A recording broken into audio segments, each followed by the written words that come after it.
নির্বাচিত করে দিলেন।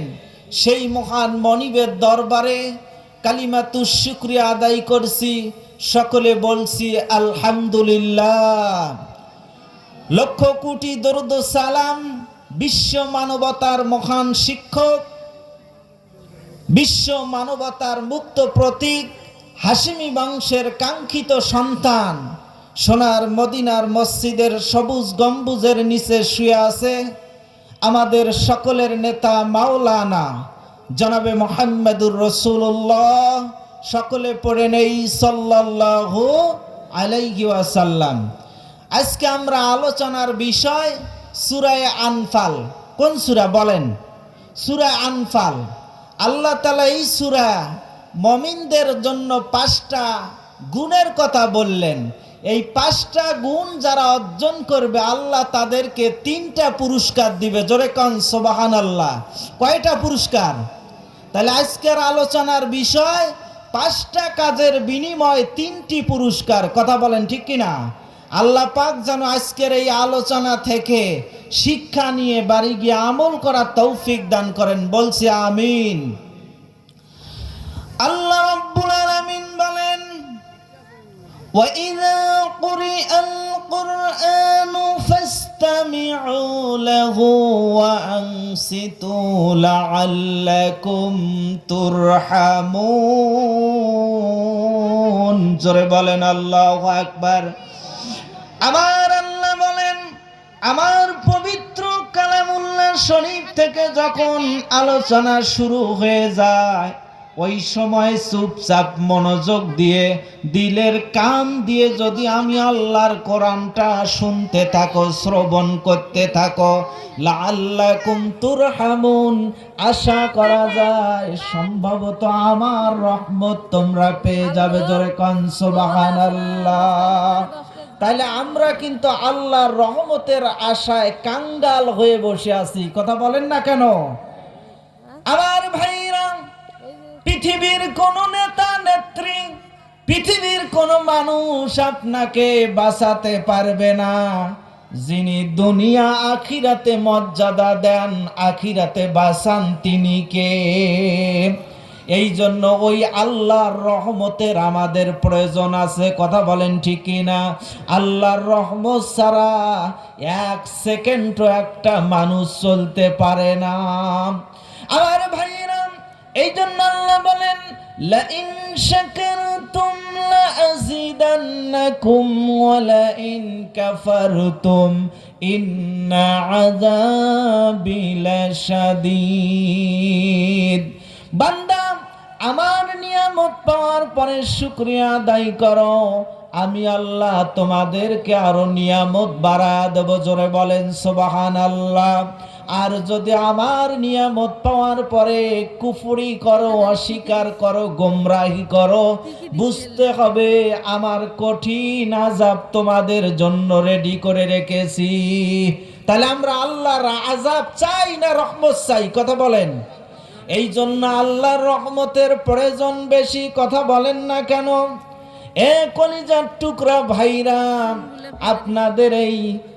আপনাদের এই বালাটার পূর্ব পাশেও যে মসজিদটা দেখতেছেন, বড় মসজিদ, এইখানেও প্রায় আমি 8 মাস 9 মাস জুম্মার নামাজ পড়া গেছি। মনে হয় আজকে আপনাদের সমক্ষে আমি নতুন মানুষ, তা না, এখানেও কিছু আমার মুসল্লি আছে। আমার ভাইরা, এই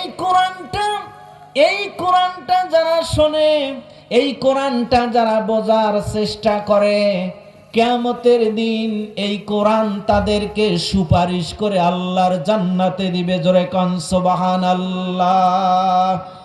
তার মানে পৃথিবীর কোন কিতাব ফেরেশতারা চেনে না, একটা মাত্র কিতাব চেনে, তার নাম হলো কোরআন শরীফ। কথা বলেন ঠিক কিনা? আমার বন্ধুগণ, মানুষ যখন মারা যায় কবরের মধ্যে সর্বপ্রথম প্রশ্ন করা হয়, মান রব্বুকা, তোমার রব কে? কথা বলেন না কেন? ওই সময় যদি আপনি বলেন আমার রব আল্লাহ, ফেরেশতারা তখন বলবে, তোমার রব যে আল্লাহ, এ কথা কোথায় পেয়েছো? আপনি যদি বলেন আমি কোরআনে পেয়েছি, আল্লাহর ফেরেশতারা একবারে মেনে নিবে যে এর সব ঠিক আছে। কথা বলেন ঠিক কিনা? আর যদি প্রশ্নের জবাব যদি আপনি উল্টা পাল্টা দেন যে আমার নেতা অমুক ছিল তমুক ছিল, আপনার মুখ ঠিক থাকবে না, দাঁত মুখ খুলে ফেলবে। কথা বলেন ঠিক কিনা? তাহলে এখান থেকে বোঝা যায়, এখান থেকে প্রমাণিত হওয়া যায়, পরকালীন জীবনে আল্লাহর কোরআন ছাড়া দুনিয়ার কোনো মানুষের সুপারিশ খাটবে না।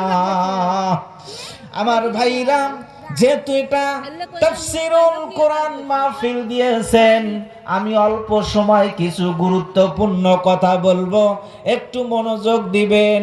এই কোরআনটা শুনলে কি হয়, এই কোরআনটা বুঝলে কি হয়। আজকে আমাদের মুসলমানেরা একটা কথা বের করেছে যে আলেমরা এটা ব্যবসা শুরু করে দিয়েছে, এটা ধর্মের নামে ব্যবসা। কোন মানুষ যদি এই কথাটা বুঝে শুনে বলে থাকে, বুঝতে হবে ওই লোকটার ঈমান নাই। তার মানে এখন নবী নাই, রাসূল নাই, সাহাবায়ে কেরাম নাই, এই কোরআনটা তো প্রচার করবে শুধু আলেমরা। কথা বলেন না কেন? তাইলে এটা নিয়ে যদি কেউ মন্তব্য উল্টা পাল্টা করেন, বুঝতে হবে ওর ঈমান নাই, এমনকি মরার সময়ও বেঈমান হয়ে মারা যাবে। কথা বলেন ঠিক কিনা? আমার বন্ধুগণ, তাইলে আপনারা কি বেঈমানের সঙ্গে থাকবেন না আলেমদের সঙ্গে থাকবেন? কথা বলেন।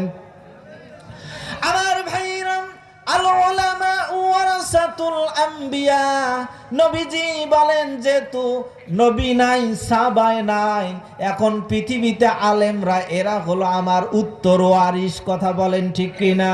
এই জন্য আলেমরা ব্যবসার জন্য কথা বলে না, আলেমরা শুধু চায় আল্লাহর কোরআনটা যেন জাতির কাছে স্পষ্ট ভাষায় তুলে ধরতে পারে। কথা বলেন ঠিক কিনা? 15.5 বছর আমার ভাইরা, আমার যুবক ভাইরা, মায়েরা, বোনেরা, 15.5 বছর বাংলাদেশের মানুষ জিম্মি হয়েছিল, বাক স্বাধীনতা হারিয়ে ফেলেছে শুধু এই স্বৈরাচারী শাসকের কারণে। আমার বন্ধুগণ, তাহলে এতদিন যে কোরআনটা সঠিকভাবে প্রচার করতে পারে নাই, এটা দুঃখ যন্ত্রণা আলেমরা বোঝে। কথা বলেন ঠিক কিনা? আমার ভাইরা, এই কোরআন নিয়ে যারা ষড়যন্ত্র করেছে তারা কিন্তু ধ্বংস হয়ে গেছে। আর এই কোরআনটার পক্ষে যারা স্লোগান দিয়েছে, আল্লাহ তাদের সম্মান মর্যাদা আকাশচুম্বী দিয়েছে। কথা বলেন না কেন? আমার ভাইরা, গভীর মনোযোগ দেন। আল্লাহ তাআলা বলেন, ইউরিদুনা লিয়ুতফিউ নূরাল্লাহি বিআফওয়াহিহিম ওয়াল্লাহু মুতিম্মু নূরিহি ওয়ালাউ কারিহাল কাফিরুন। জোরে বলেন আল্লাহু আকবার। আল্লাহ তাআলা বলেন, পৃথিবীতে অনেকেই চায়, বিশেষ করে কাফেররা চায় আমার কোরআনের আলো, দ্বীনের আলো, ইসলামের আলো ফুৎকার দিয়ে নিভিয়ে দিতে। কথা বলেন না কেন? আল্লাহ বলেন, আল্লাহু মুতিম্মু নূরিহি, আমার কোরআনের আলো আমি দুনিয়ায় জ্বালাবই, ওয়ালাউ কারিহাল কাফিরুন, যদিও কাফেরদের মন খারাপ হয়। পৃথিবীর সমস্ত মানুষের যদি মন খারাপ হয়, আমার আল্লাহর কোনো যায় আসে না। কথা বলেন ঠিক কিনা? এই কোরআনের আলো আল্লাহ জ্বালাবেন কিয়ামতের আগ পর্যন্ত, এই কোরআন আছে, থাকবে। কথা বলেন ঠিক কিনা? কিন্তু যারা নড়বে তারা ধ্বংস হয়ে যাবে। কার কথা? আল্লাহ পাক বলেন, এই কোরআনুল কারীমের পক্ষে যারা স্লোগান দিবে তাদের আকাশচুম্বী ভালোবাসা মর্যাদা বাড়িয়ে দিবেন। তিনি কে? মর্যাদা আপনারা বোঝেন? মর্যাদা কি জিনিস? শোনেন, শোনেন, ভালো করে শোনেন। বহু ওয়াজ শুনছেন, এ ওয়াজ পাবেন না ইনশাআল্লাহ। আল্লাহ তাআলা বলেন, ইয়ারফাইল্লাহু আল্লাযীনা আমানু মিনকুম ওয়াল্লাযীনা উতুল ইলমা দারাজাত। জোরে বলেন আল্লাহু আকবার। আমার আল্লাহ বলেন, তোমাদের ভিতর যারা ঈমান আনে, ঈমান আনার পরে যারা জ্ঞান অনুযায়ী আমল করবে, আমি আল্লাহ তাদেরকে অনেক অনেক মর্যাদার স্থানে পৌঁছায়া দেই। জোরে কোন সুবহানাল্লাহ। আমার ভাইরা, এখন আমরা যারা আছি, আমরা নামে মুসলমান, কামে নই। কথা বলেন না কেন? আমার দাদা, আমার বাপ, আমার চাচা, আমার জেঠো, এরা মুসলমান ছিল বিধায় আমি ওই ঘরে জন্ম নিয়েছি, আমিও একজন মুসলমান। কথা বলেন ঠিক কিনা? তাইলে আমরা ঈমান আনি নাই, ঈমান পেয়েছি বাপ দাদার কাছে। কথা বলেন, খুব খেয়াল করে শুনবেন। তাইলে আমরা ঈমান আনি নাই, ঈমান পেয়েছি বাপ দাদার কাছে। আর সাহাবায়ে কেরামরা ঈমান পায় নাই, তারা ঈমান এনেছে। কথা বলেন ঠিক কিনা? কারণ সাহাবায়ে কেরামরা ঈমান আনতে গিয়ে ঘর বাড়ি ছেড়ে দিয়েছেন, এমন কি পরনের লুঙ্গি পর্যন্ত খুলে দেওয়া লাগছে। কথা বলেন ঠিক কিনা? তারপরেও সাহাবায়ে কেরামরা দিন থেকে এক চুল নড়ে নাই, বাতিলের কাছে মাথা নত করে নাই। আমার বন্ধুগণ, খুব ভালো করে শোনেন। একজন যুবক ৩,০০০ টাকা দামির একটা শাল গায়ে দিয়েছে। কি দিয়েছে? মনে করেন এটা একটা ক্লাস চলতেছে, ছাত্রের মতো জবাব দিবেন। যদিও আপনাদের বয়সে আমার বয়স অনেক কম, কিন্তু এখন মনে করবেন এটা একটা ক্লাস চলতেছে। কথা বলেন ঠিক কিনা? তাহলে এক যুবক একটা ৩,০০০ টাকা দামি শাল গায়ে দিয়ে, চাদর গায়ে দিয়ে ৩০০ টাকা দামির একজোড় জুতা মুছতেছে। লোকজন বলে, যুবক তুমি পাগল হয়েছো নাকি? এত টাকা দামি শাল দিয়ে, চাদর দিয়ে এই ৩০০ টাকার জুতা মোছো? এই চাদরের টাকা হলে তো তোমার ৪-৫ জোড় জুতা হবে। কথা বলেন ঠিক কিনা? যুবক তখন জবাব দেয়, কি জবাব দেয়? যে এই চাদর আমাকে কিনে দিয়েছে আমার বাবা, আর এই জুতা জোর আমি কিনেছি আমার শ্রমের টাকা দিয়ে। এই জন্য চাদরের চাইতে জুতার মোহাব্বত বেশি। আমার ভাইরা, এখান থেকে কি বুঝলেন? সাহাবায়ে কেরামরা বাপ দাদার কাছে ঈমান পায় নাই, তারা কষ্ট করে ঈমান এনেছিল। এই জন্য তাদের কাছে ঈমানটা অনেক দামি। আর আমরা ঈমান পেয়েছি, জেল খাটি নাই, এরপরে গালি খাই নাই, কষ্ট পাই নাই। এই জন্য ঈমান কি জিনিস এটা আমরা বুঝি না। যদি বুঝতাম তাইলে আমাদের সামনে কাফের বেঈমানেরা নবীকে গালি দিয়ে পার পাইত না। কথা বলেন ঠিক কিনা? আমার ভাইরা, এই জন্য আল্লাহ তাআলা বলেন, তোমাদের ভিতর যারা ঈমান আনে আর আমল করে, আমি আল্লাহ তাদেরকে অনেক সম্মানের স্থানে পৌঁছা দেই। জোরে কোন সুবহানাল্লাহ। আরো জোরে জোরে বলেন সুবহানাল্লাহ। একটু জিকির করেন সুবহানাল্লাহ ওয়ালহামদুলিল্লাহ।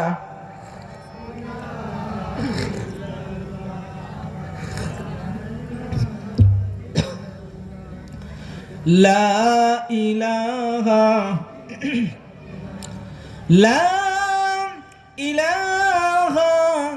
ইল্লাল্লাহু মুহাম্মাদুর রাসূলুল্লাহ। আমার ভাইরা, তাহলে এই কোরআনের সাথে আমাদের সম্পর্ক ভালো রাখা লাগবে। কথা বলেন ঠিক কিনা? কিয়ামতের দিন এই কোরআন মানুষের পক্ষে সুপারিশ করবে, কিন্তু এই কোরআন থেকে যারা মুখ ফিরায় নিয়েছে, গোমরাহ হয়ে গেছে, কোরআন কিয়ামতের দিন তার বিপক্ষে সাক্ষী দিবে। কথা বলেন ঠিক কিনা? আর ভাইরা, একটা একটা করে শোনেন। কোরআনুল কারীম থেকে থেকে যারা মুখ ফিরা নেয়, সূরা তাহা 124 নম্বর আয়াত, আমার আল্লাহ বলেন, ওয়ামান আ'রাদা আন যিকরি ফাইন্না লাহু মাঈশাতান দানকা ওয়া নাহশুরুহু ইয়াওমাল কিয়ামাতি আ'মা। জোরে বলেন আল্লাহু আকবার। আল্লাহ পাক বলেন, মানুষ কোরআন থেকে মুখ ফিরিয়ে নেওয়ার কারণে তার জীবনটা সংকীর্ণ করে দিবে। কি করে দিবে কথা বলেন? আপনি মনে করেন টাকা পয়সার মালিক, বাড়ি গাড়ি সব আপনার আছে, কিন্তু এই কোরআন থেকে মুখ ফিরিয়ে নেওয়ার কারণে আপনার জীবনটা সংকীর্ণ হয়ে যায়, আপনার কোনো কিছুতেই শান্তি আসে না। কথা বলেন ঠিক কিনা? অনেকে এটা বোঝে না, টের পায় না। ও মনে করে এগুলো হয়তো আমার এমনিতে হয় না। আপনার কোরআনের সাথে সম্পর্ক ভালো না থাকার কারণে আল্লাহ আপনার জীবনটা সংকীর্ণ করে দেয়। কথা বলেন ঠিক কিনা? 2 নম্বর হলো কবরের জীবন। আপনি যখন কোরআনের বিপক্ষে অবস্থান নিয়ে মারা যাবেন বেঈমান হয়ে, কবরটা সামন দিক থেকে, পেছন দিক থেকে, ডান দিক থেকে, বাম দিক থেকে, চতুর্পাশে যখন চাপ দিবে, আপনার হাড় পাঁজর চুরমার হয়ে ভেঙ্গে চুরে যাবে। কথা বলেন ঠিক কিনা? আল্লাহ তাআলা বলেন এটা তার কবরের জীবনের সংকীর্ণ। তাহলে কয়টা শাস্তির কথা বললেন? 2টা। 3 নম্বর হলো ইয়াউমাল কিয়ামাতি আমা। এই কোরআনের সাথে বেয়াদবি করার কারণে, কোরআনের বিপক্ষে অবস্থান নেওয়ার কারণে কিয়ামতের দিন কোটি কোটি মানুষের সামনে আপনাকে অন্ধ অবস্থায় দাঁড় করাবে। সেই দিন আপনি লাঞ্ছিত, অপদস্থ, অপমানিত হয়ে জাহান্নামে যাবেন। কথা বলেন ঠিক কিনা? আর যদি কোরআনের পক্ষে থাকেন, স্লোগান দিয়ে থাকেন, এই আল্লাহর কোরআন সুপারিশ করে জান্নাত পর্যন্ত পৌঁছা দিবে। জোরে কোন সুবহানাল্লাহ। আরো জোরে জোরে বলেন সুবহানাল্লাহ।